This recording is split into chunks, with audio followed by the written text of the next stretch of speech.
Radio 96.9 FM, streaming on GuardianTalkRadio.com and the Guardian Radio app, Nassau, Bahamas.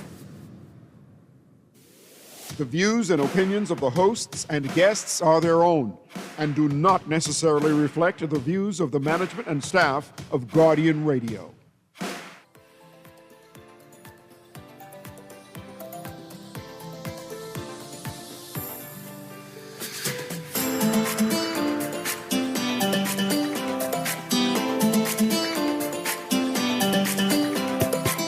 Good morning and welcome to Guardian Radio AM.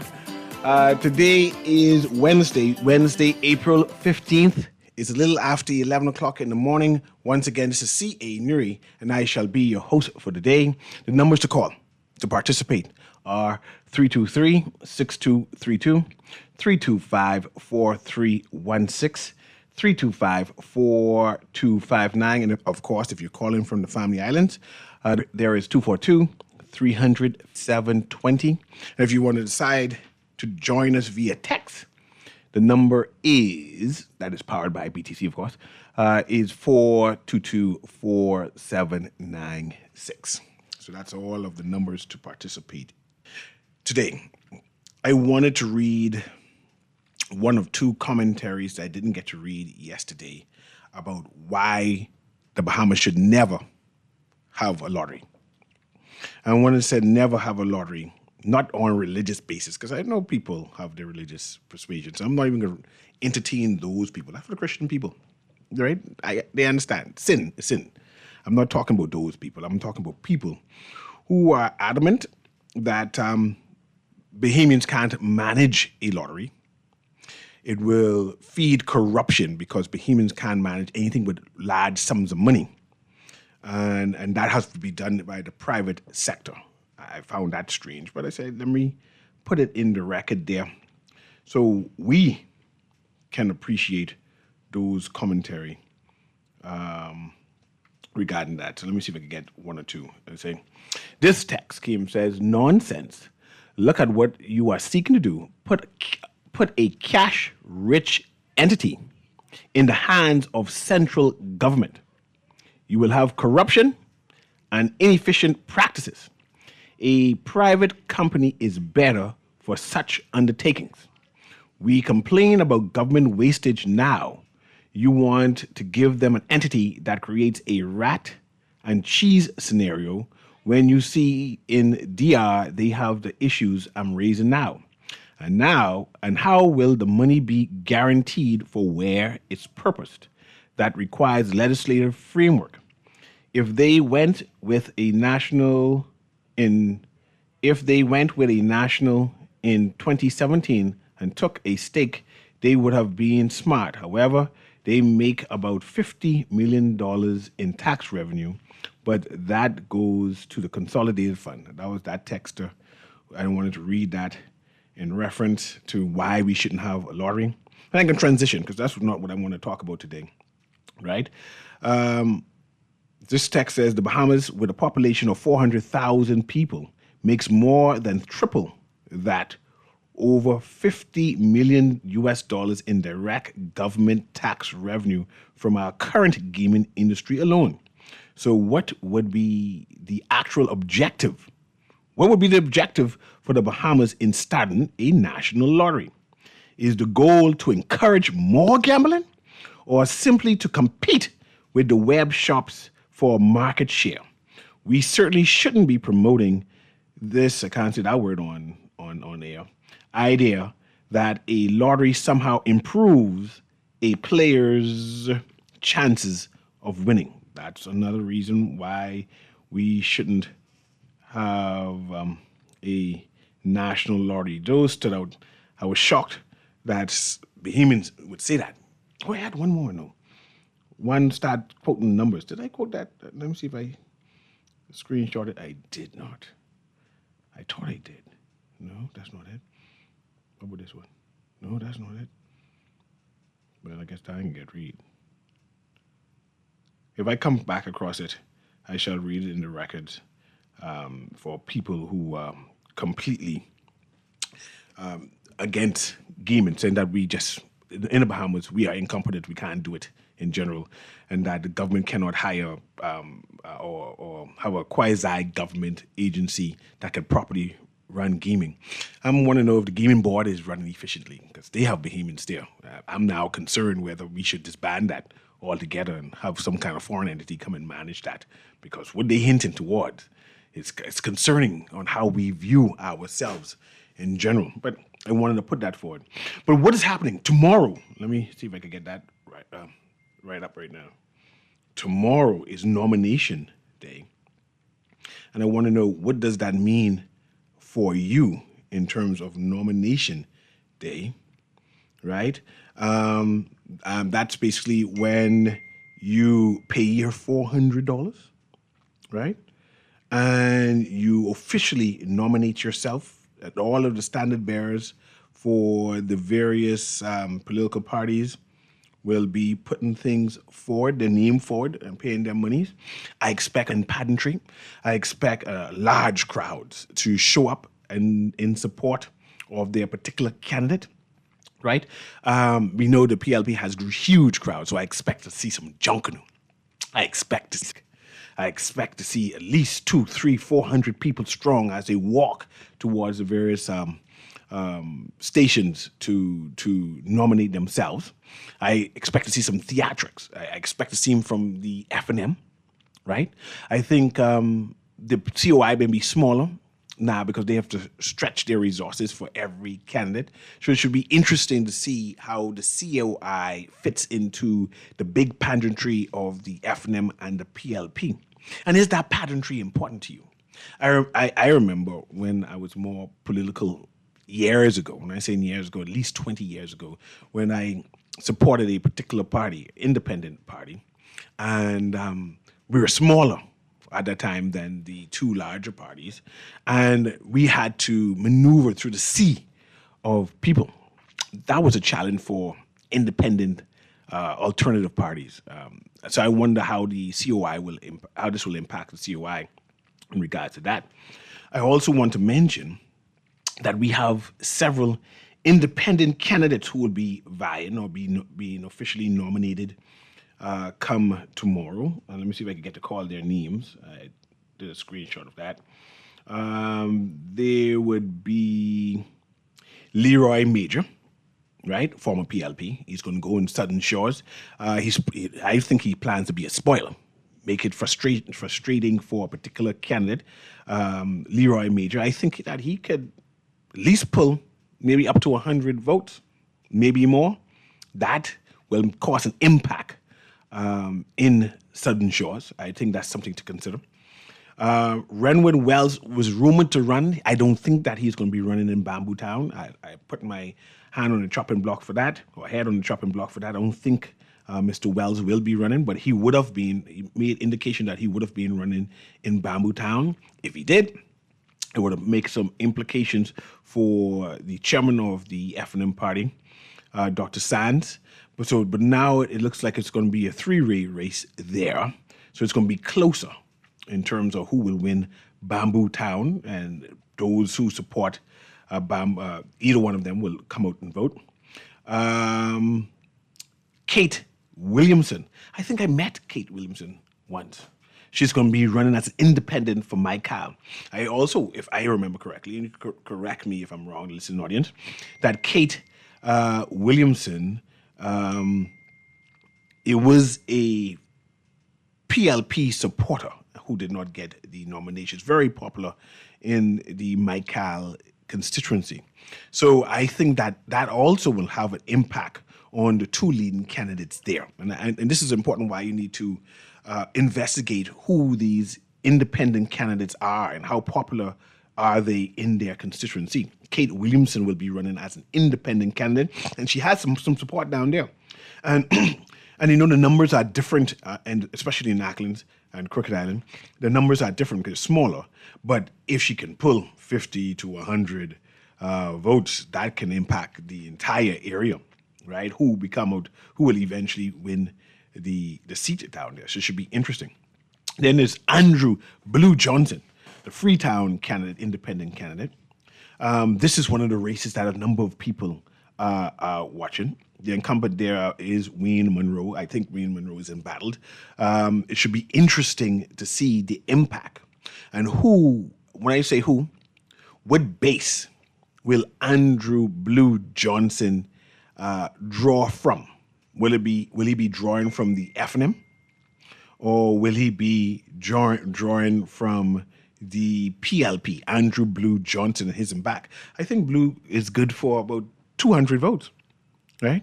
I don't think. Well, I won't say what I think, but I think he's good for good 200-300 votes. So to see how it impacts. And is there any independent candidate who could win?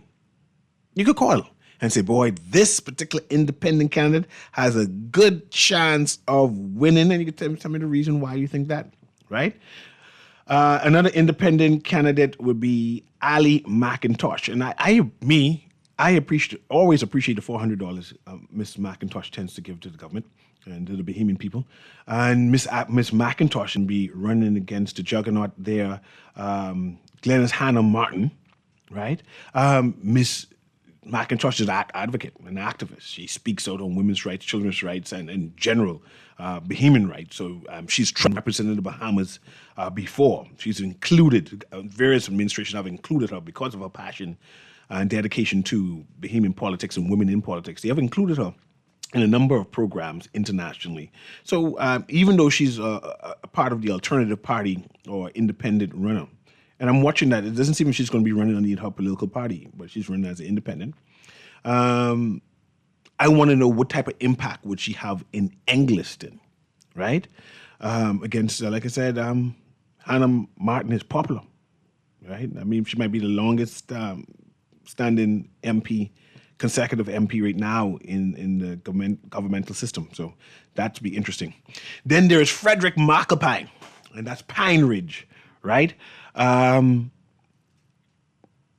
McAlpine made a significant impact during the last election, right? They consider him the third force in that particular constituency of Pine Ridge. I'm not sure if he is still as popular as he was during the last general election, right? You know that he was a representative MP for Pine Ridge under the FNM administration. Then he ran as an independent and got a significant number of votes in that area. That made an impact, and some people say that caused the FNM party to lose the seat, right? Forcing the PLP to secure that nomination. So it should be interesting to know the impact Frederick McAlpine would have in Pine Ridge, right? Then there's Hubert Minnis. Now, Hubert Minnis has been having a lot of traction, right? In fact, he's advertising his nomination day and asking supporters to come and walk with him. It should be interesting to see his numbers come nomination day as he walked to Killarney, in contrast to the PLP, in contrast to the FNM, in contrast to even the COI, because the COI has a strong presence. And again, I continue to herald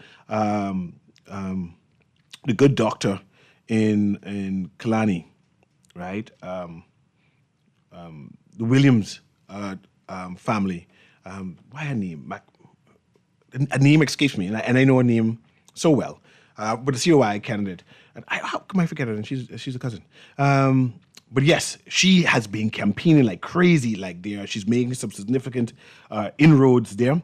So it should be interesting to see how a Hubert Minnis presence, MacGyver, I remember her name now, and forgive me for that, Dr. MacGyver. Hubert Minnis presence with a Dr. MacGyver presence in Killarney, and how will it impact the two major political parties there? That should be interesting. Then there is Ryan Forbes of North Abaco. Okay, I'm not familiar who's Ryan Forbes. I know also Garden Hills has an independent candidate. It is not listed here, but I know the good gentleman, is it Collie? Is the good gentleman continues to advocate advocate for Garden Hills. He's active. He's loud. He's progressive in terms of trying to push the agenda of independent thinking people. And I just want to give him acknowledgement, even though his name is not mentioned inside this listing right here. And all of that to say is the independent candidates will be present. For this election. I want to know what significant impact will these independent people, candidates, be doing. I see the phone line is blinking. Let me allow this person to engage me and contribute to this topic. Go ahead, caller. Guardian Radio AM, you live. Oh, yeah, I hear you now. Go ahead. Yeah, how you doing, man? I'm doing well. I just want to get an idea. What's your general topic today? The general topic, I'm not sure how you missed it, is about the impact of independent candidates. We can talk about the nomination process that is happening tomorrow, right? What should we expect? I want to talk about disclosure and what to anticipate in terms of the disclosure. And I'll go in detail about this afterwards, about that. But basically the impact of third-party forces, independent candidates. Again, the narrative of how close this general election is going to be. Okay, great. Well, first of all, I'm going to ask a question. Is the COI serious? I mean, are they taking this election as a serious situation? And the reason why I'm saying that is, it's like, do they understand that the majority of people that are going to hear their message and the people that need to hear their message is not going to be online? And I say that because the leader seems as though that he believes that he's going to win an election by apparently exposing himself completely to an online audience. Because I've not heard one iota yet of a rally, of anything that gives one conclusion that they're serious about an election. But let's talk about that. Let's talk about. Let me just make one more point. One more point, and then I'm going to shut up and let you talk. And then the other thing that kind of concerns me is the fact that you're saying that you want to be taken seriously, but in the same token, because I have a few friends one of the friends who said that they're going to go COI. So I asked them, I said, okay, listen, do you believe you guys are going to win? And they wholeheartedly believe they're going to win. And I'm saying to myself, I said, okay, how is that going to happen? And as you go deeper and you start talking with them, they start to understand that, okay, we may not win, but we'll be a spoiler. And I agree with them on that. But when you really break it down to them and they say, okay, listen, do you really, really, truly believe that you guys are going to win the government? And I find that a lot of them are very delusional. Because at this point, if you haven't even called a rally, and I think they're kind of afraid to call a rally because they're afraid for people to actually see publicly the support that they don't really have. And I think they already realize that they're going to be a spoiler, but not necessarily win the government. And no matter how much rhetoric they feed to their people or to the Bahamian public. And I'd like to see them call a public rally. And I think I dare them to do so. Okay, I appreciate you. Let me respond to that. And thank you very much, caller. The COI is a different type of party. I personally don't believe that they should have a rally. Me. Reason why they're an alternative party. An alternative party cannot wage war with two juggernauts. No matter what you say, they don't have the money. One candidate in one of the major parties can pay for the entire operation campaigning, and some people say he is paying for the entire campaign, right? One candidate can do that.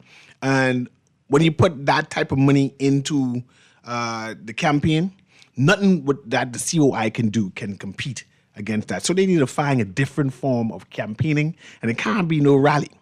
So you challenge or belittle social media campaigning.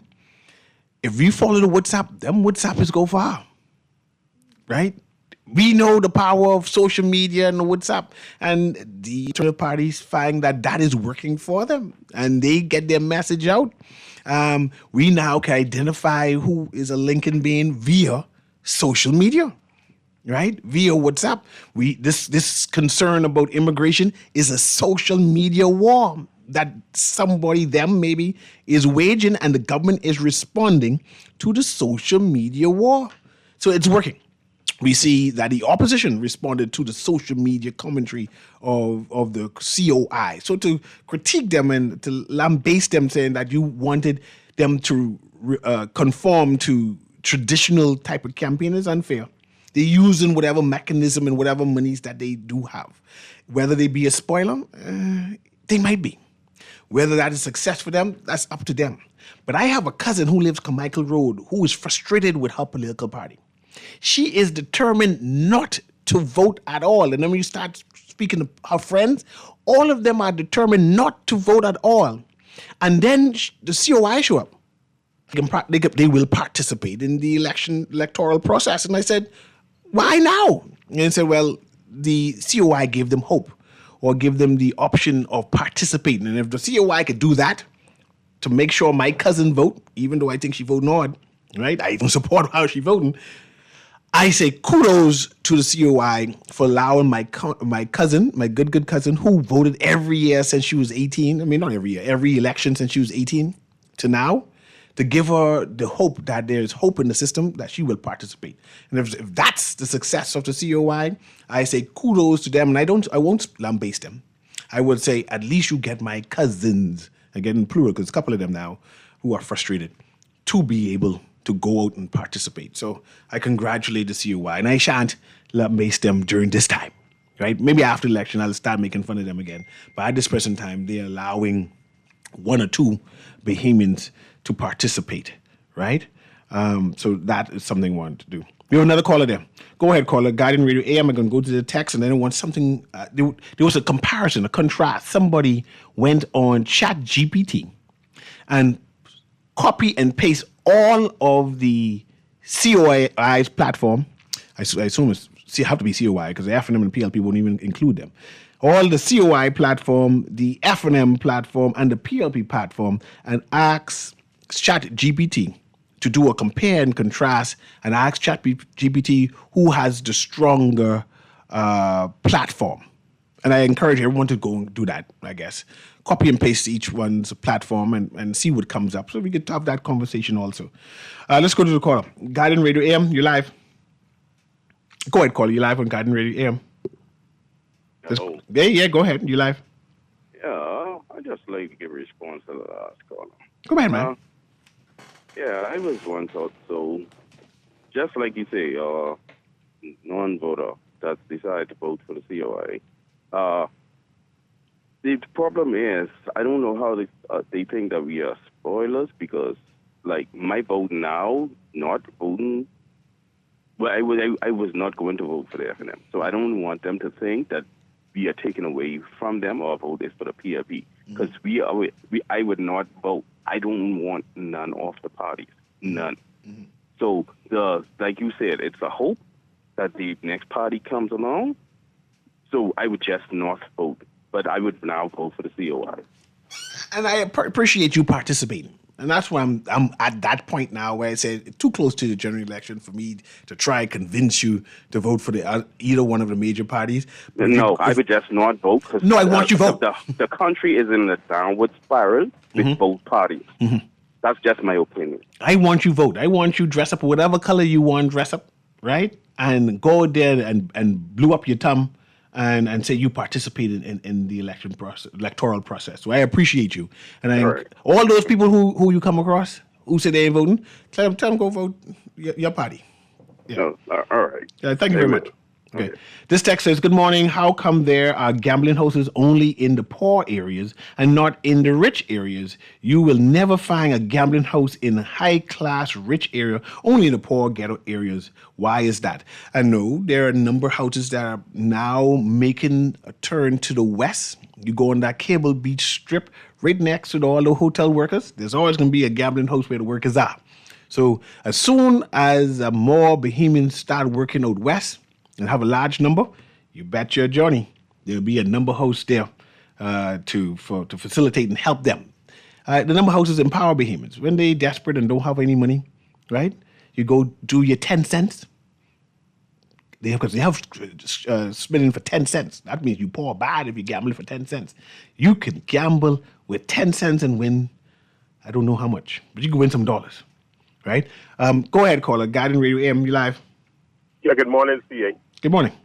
I trust that you're in good spirits so we can have a proper dialogue. Good morning. I'm never in good spirits. But let's risk it all the same. Don't cut me unceremoniously. If you start talking foolishness, guess what happens? No, I don't talk foolishness. We may disagree, but we ain't gonna talk foolishness. Just making sure. But anyhow, it seems as if that these people who are defending the present gaming situation is talking foolishness and speaking in tongues.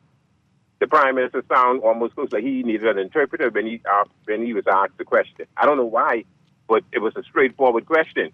Slush fund, all this other. It makes no sense, The things I heard the boss on this morning, and he agreed with the F&M's position in terms of how the money should be spent.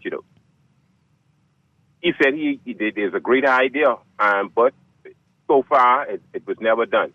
Bear in mind now, CA, we did for a national lottery. Perry Christie said it was an opinion poll. And right now in the gaming industry, I own a 7-Eleven. I can't even sell lotto tickets or even gaming numbers because they keep it net all to themselves. So that is an empowering Bahamian. You have to open it up. What's wrong with me selling? I'm selling the gaming ticket. You follow? Yeah, listen, go ahead. But they keep it tight-netted, and they are not really open to expanding the industry. But I'm sure if a national lottery is in place, like other countries, you can go anywhere and purchase tickets.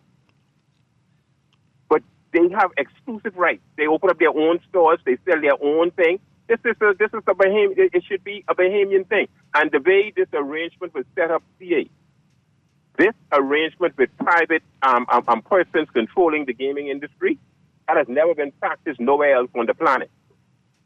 Nowhere else on the planet have this arrangement with the Bahamas are, where you give it to a small grouping of people, and then you tax the regular citizens to death because the government is strapped cash. That makes no sense what Perry Christie did. No sense with, and I'm not speaking out of no jealousy. I'm speaking on the best interest of the country. Right now, CA, the hospital needs all sorts of dialysis machines. A national lottery could address these issues. We could also go to the private sector and demand that a number of houses supply them. They might say no, but you can ask them. No, but then you shouldn't have to even do that if the money was directed properly. But Perry Christie didn't have a plan. He did not have a plan when he did this, when he implemented this thing that has never been practiced nowhere else on the planet. You go all over the U.S., you go into Canada, the state controls these things, not no individuals. And Perry should understand that. But he allowed it to happen, and now, after them, according to what Mr.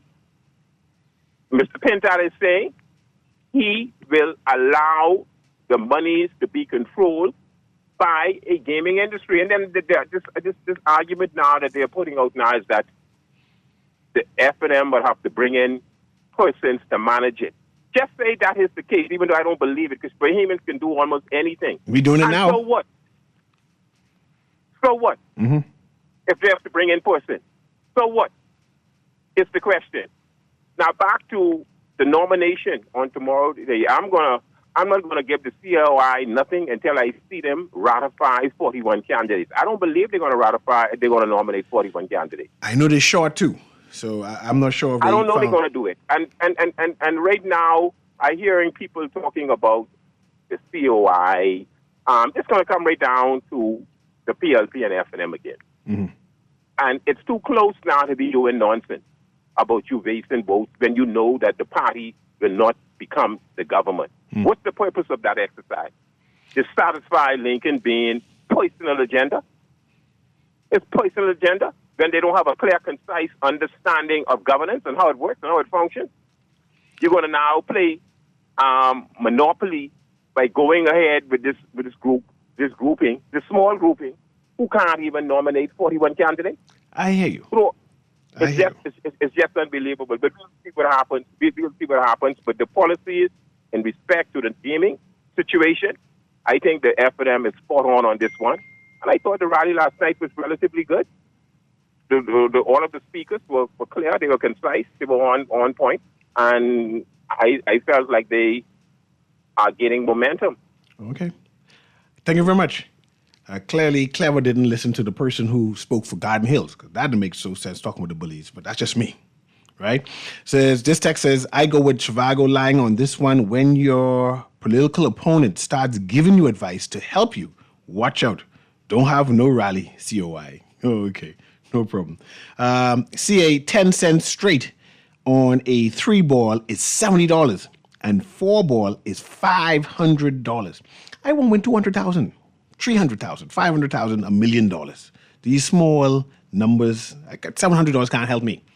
That's lunch. Right? I need something beyond lunch. I need enough to pay the mortgage for a month. So these small numbers ain't working. I want to win some money to change my life a bit. Make someone do that. I say the Chat GPT lady, let me see if I can find her name. She's a private citizen. She has 5,700 followers. She has her own channel. Let's see. Barbara Henderson is her name. And she did a report, and the report, which she did in Chat GPT, said the overall conclusion when compared the three manifestos is technically and structurally, the F&M manifesto is stronger. However, the PLP manifesto is more polished, visually and politically persuasive. In simple terms, the PLP manifesto better marketing and narrative. The F&M manifesto better policy, detail, and structural substance. And I have no clue what she typed into the prompt she gave to ChatGPT. That if you prompt, whatever you prompt, the ChatGPT is going to respond. So she could have been politically biased on it. So I need you to do the same thing. Prompt it and let's see what type of information comes up. Because like I said, I don't know the lady. I just was interesting that someone decided to do a comparison, and I thought that was prudent. The answers, I cannot say it's scientifically based, but it is what it is. Go ahead, caller. Guardian Radio AM. You're live. Yes. How you doing, Newry, Shallon Johnson? Yeah, man. Yeah. Her name is Barbara Wilson. Wilson, oh, okay. Okay. But I do the commentary, but I don't want to direct it there. But I'll send you my exacting prompting. I always been prepared for intellectual debate in regards to it. But I just want to talk about this lottery type environment. For those who may not know, you'll see even now that Powerball and even the Mega Millions is considering expanding globally. I've spoken of the fact that when we came into the marketplace with our lottery system, I was one of those people that argued for the expansion of it. I argued against saying no, not for the concept, because the actual questions was defective, deliberately in a way to achieve a goal, because the government of the Bahamas knew that what we had was pressure coming from international people concerning money laundering and other things as part of the gaming business. And so we were looking for means to, clean up or that particular view. Because if we wanted to really have a lottery at that particular time, we could have set the regular rules, and you qualify or you do not qualify for it going forward, as opposed to doing. We're still having the same problems right now with the correspondent bank in actually having those individuals in that marketplace enter into the correspondent bank. You can see the casinos and other people will give license to, right now, if you take them out of that particular thing, move the protection, they would be able to, if you properly fix the laws, would be able to go to banking just the way the casinos and other places do. In fact, a proper lottery or proper gaming law, the gaming institution are quasi banks in respects to what they are. We understand what they've done. So we have been running this thing for a decade based on special interests as it stands. But when you talk about the Bahamas gaming operations, and I hear the church, and we had the same argument. In fact, where Mr. Sabash appeared on the on Dwight Show today, there's a number of things when it came to gaming. And when it came to gaming, he spoke on gaming, housing, entrepreneurial, and innovation, whatever. And I hope somebody clipped this and forwarded this to him. But I think he was intellectually opaque. And let me repeat that. Sebastian, you were intellectually opaque in your conversation in regards to it. And that's not the type of leadership you need to move to. And I'd be happy to defend it the same way when Dwight talked about him being, when he spoke about being on the Guardian show. I was one of those individuals that engaged him on the Guardian show downtown in Parliament Square. So the point is that we have a unique opportunity here. Gaming, unless I hear the church. We have lotteries, in the Bahamas now, and we have gaming. So in fact, the church is involved in these activities. And so we must stop being intellectually dishonest and everything else. I'm not going to have the argument concerning gaming and lottery in the biblical point, but because from a pastoral point, I have a position on that too. But I'm going to talk about it as a country. Okay. A country or governments must govern. Okay. And the convincing, and so the claim to have that clarity came from this thing we had, this opinion poll, is absolutely garbage. No problem. And I appreciate you. So the point is that we have an opportunity, and this, because gaming, lottery and gaming has changed from $100 billion to $500 billion in the last 10 years. And it now opens the opportunity for behemoths to get involved. And so even though Sabas talked about the intellectual capital to run gaming, he himself and the gaming operators in here don't run their own thing. This is white label software. So we could have a debate about what behemoths are capable of doing and what we would white label and dress it up, whatever it is. And so, and I could tell you, I have family members that actually work in the gaming industry in the United States that actually control the Powerball and the Mega Balls, etc. So, and so that becomes the non-abuse, and guess what they are? They're behemoths. Okay? But that's not the question on the table. It becomes a distraction about owning an economic model that should have been owned by the public from a decade ago. This is now a multi-trillion-dollar opportunity, and individuals for $15,000 investment can do exactly what Sabas and all the others are doing right now. And I appreciate it for that. And we need to have more discussion with that. This text says, to the caller about not voting for a party that he feels can't win the election, we need you to stop looking at parties and vote for the best candidate in the area. If it's best candidate in the area, it's an individual. It's not a party at all. Then would Providence decide which party will win. This text says, the number man today spoke condescending to the Bahamian people like he should have been told himself to push out. Oh, I remember that phrase, push out. That's when you win at that big block party. Now, be honest, CA. Don't you get tired of hearing from Sea Island and Clever sometimes? They have an answer to everything, every problem we face in our country. That's the text saying that. Let's see. Morning, Newry. All this hullabaloo about manifesto and blueprint for change is a distraction. None of them have followed their wild promises anyways. So let's stop talking about that. We need total new direction. CA and why Sebastian Key is the only Bahamian with a brain for lottery and gaming in the Bahamas. Man, his response to the opposition leader proposal was perplexing and so off. So many Bahamians qualified to do his job and PM today. And stay tuned for the 12th of May job change to help them and Stay tuned for the 12th of May job to help them and the PM retire. There's a guy from South Africa, who is a gaming specialist. He came down here to give consultation some years ago. He's applying for citizenship now. I'm not sure where he works, but I know when he came to the Bahamas, he's big Russian. He's Russian. This is them Slovak type names. And he's applying for citizenship, but I know his job profession. He runs numbers. He's a specialist in gaming. I'm not sure where he works in the Bahamas, but I know he's here, and now he's applying for citizenship. You know, I'd be watching things. I just be watching things. So we could, same way how someone imported him to come and work, the government can import somebody to come and work and give them citizenship later on after 10 years too. I'm just saying. So you can't say we can't import people. We have people who could come here too. Let's go to the callers. Guardian Radio AM, you're live. Patch that person through there, Kermit. Go ahead, caller. Hey, morning, Mr. Newry. Good morning. How you doing? How you fine, thanks. Listen, I agree with most of the things that Cleve had to say.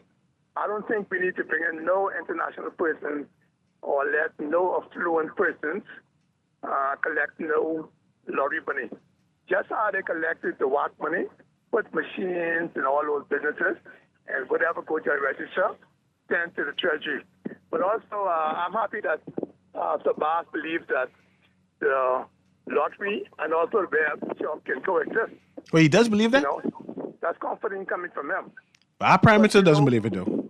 Listen to Parky said something that's comforting.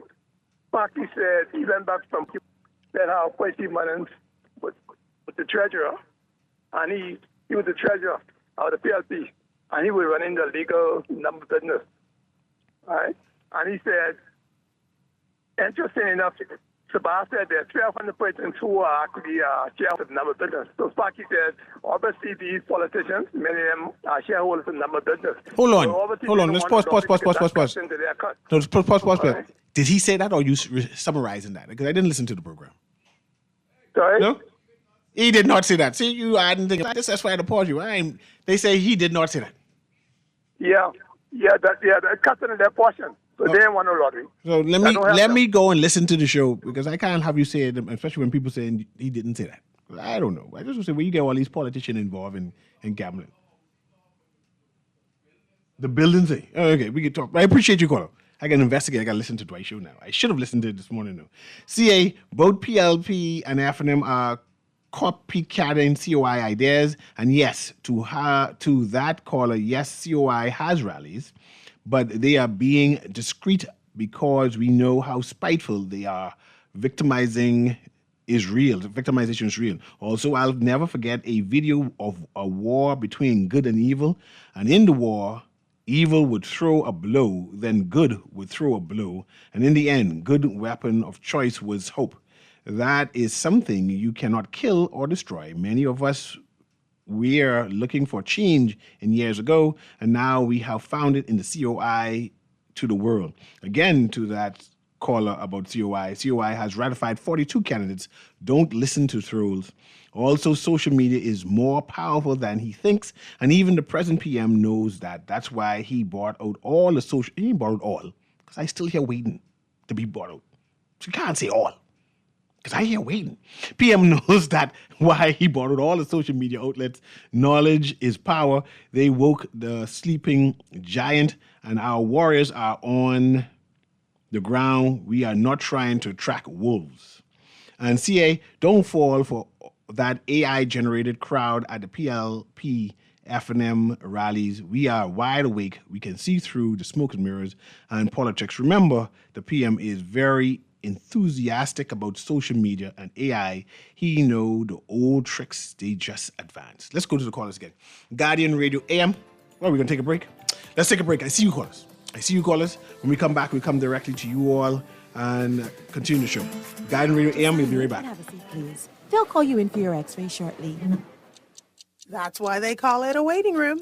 You won't have that problem at 4th Terrace Diagnostic Center or Imaging at Grosvenor. We never schedule multiple appointments, so you'll be in and out in no time. And if your initial screening reveals a concern, our radiologist can conduct an alternative screening right then and there. Call 328-8157 to schedule an appointment at 4th Terrace Diagnostic Center or Imaging at Grosvenor today. We came to celebrate IT.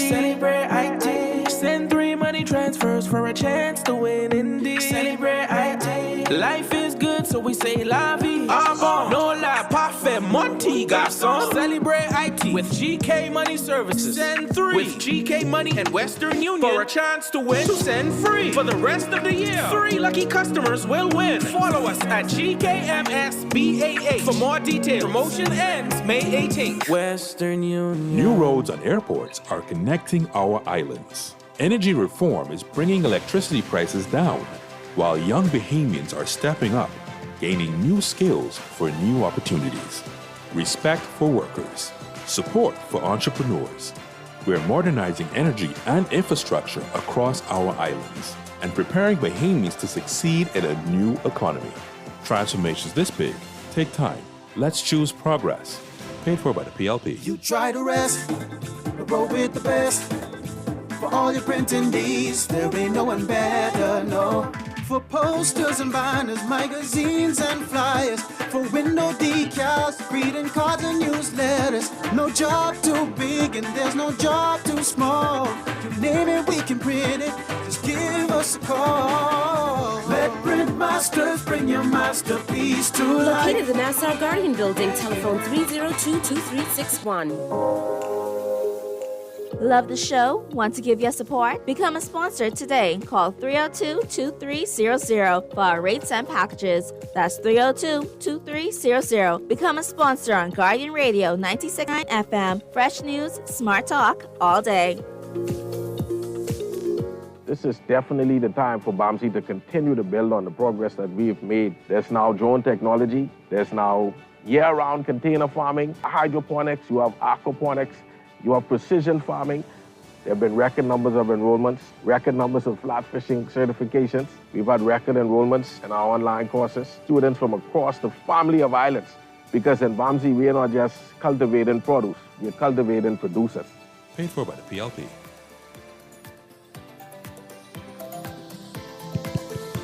Welcome back to Guardian Radio AM. Let me quickly run through this. This says this is a comparison of the 3 platforms. This is Choose Progress. It's a progressive little party.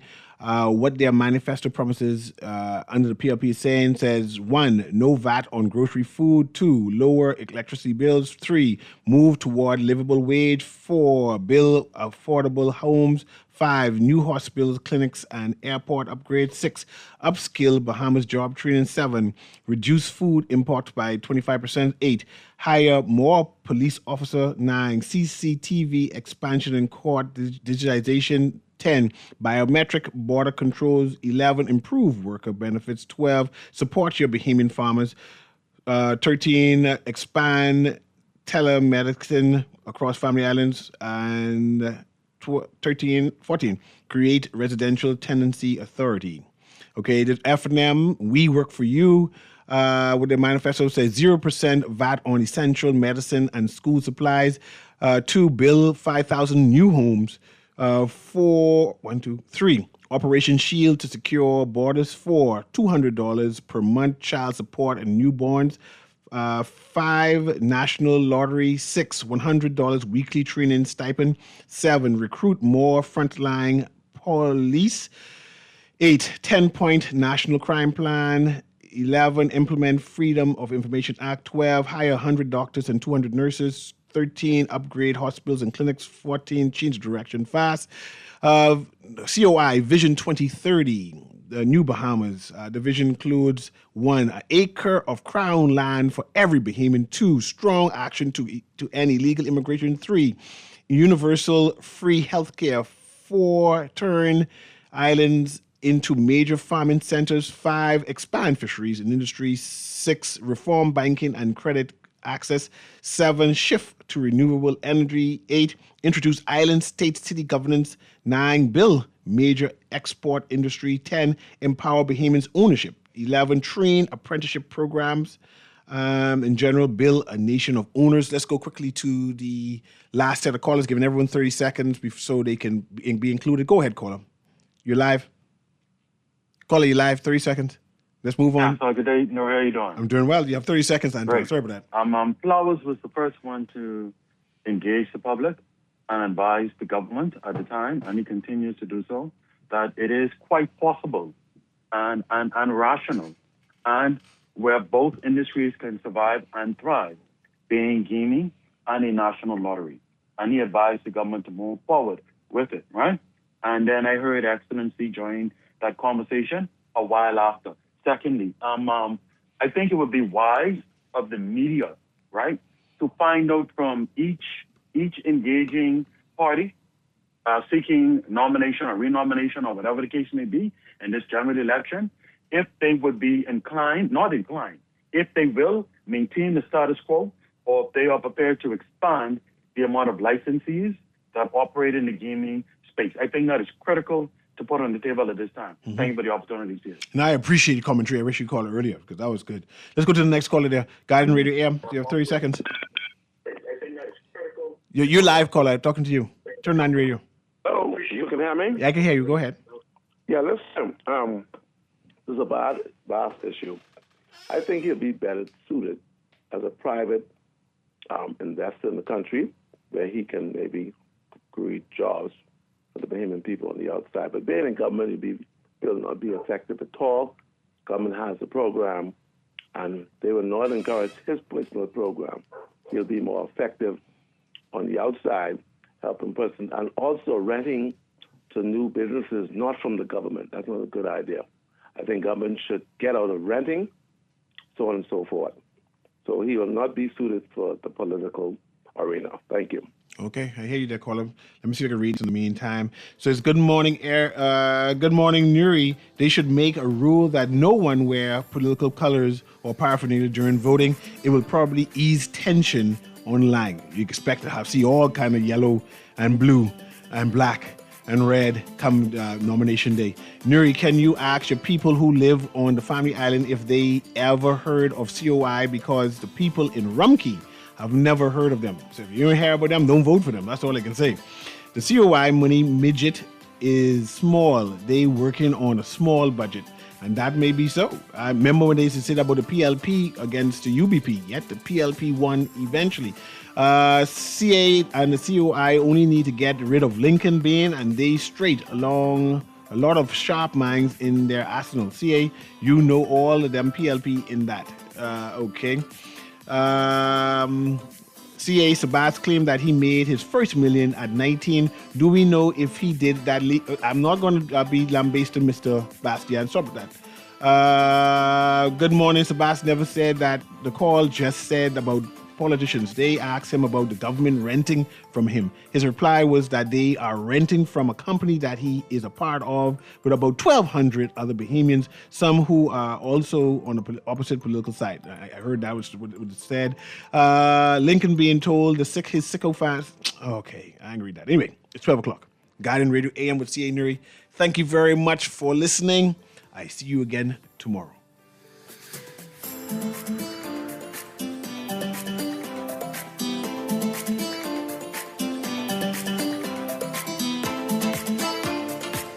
This is Guardian Radio 96.9 FM, streaming on GuardianTalkRadio.com and the Guardian Radio app, Nassau, Bahamas.